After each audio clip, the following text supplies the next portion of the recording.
ಒಂದು ಚಿಕ್ಕ ಹಳ್ಳಿಯಲ್ಲಿ ರವಿ ಮತ್ತು ಅವನ ತಾಯಿ ವಾಸಿಸುತ್ತಿದ್ದರು. ರವಿ ನಗರದಲ್ಲಿ ಕೆಲಸ ಮಾಡುತ್ತಿದ್ದ, ಆದರೆ ಅವನ ತಾಯಿ ಹಳ್ಳಿಯಲ್ಲೇ ಕೃಷಿ ಮಾಡಿಕೊಂಡು ಬದುಕುತ್ತಿದ್ದಳು. ಒಂದು ದಿನ ರವಿಯ ಸ್ನೇಹಿತರು ಮನೆಗೆ ಬಂದರು. ತಾಯಿ ಸರಳ ಸೀರೆ ಧರಿಸಿ ಕೈಯಲ್ಲಿ ಕೆಲಸದ ಗುರುತುಗಳೊಂದಿಗೆ ಅವರ ಮುಂದೆ ಬಂದಳು. ಸ್ನೇಹಿತರು ಅವಳನ್ನು ನೋಡಿ ನಗುತ್ತಾ, ಇಷ್ಟು ಹಳೆಯ ಸ್ಟೈಲಮ್ಮ ಎಂದು ಅವಮಾನಿಸಿದರು.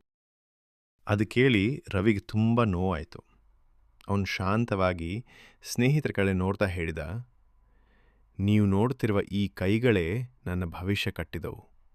ಈ ಸರಳ ಸೀರೆ ಹಿಂದೆ ನನ್ನ ಕನಸುಗಳ ಬೆಲೆ ಇದೆ. ನನ್ನ ತಾಯಿ ದಿನವೂ ಬೆವರು ಸುರಿದು ನನ್ನನ್ನು ಓದಿಸಿದಳು.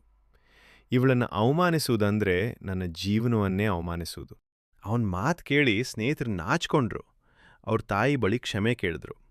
ತಾಯಿ ಮಾತ್ರ ನಗುತ್ತಾ, ಮಕ್ಕಳಿಗೆ ಒಳ್ಳೆಯದು ಕಲಿಯಬೇಕು, ಅಷ್ಟೇ ನನ್ನ ಆಸೆ ಎಂದರು. ಆ ದಿನದಿಂದ ರವಿ ಹೆಮ್ಮೆಪಟ್ಟು ಹೇಳ್ತಿದ್ದ, ತಾಯಿ ಅಂದರೆ ದೇವರು.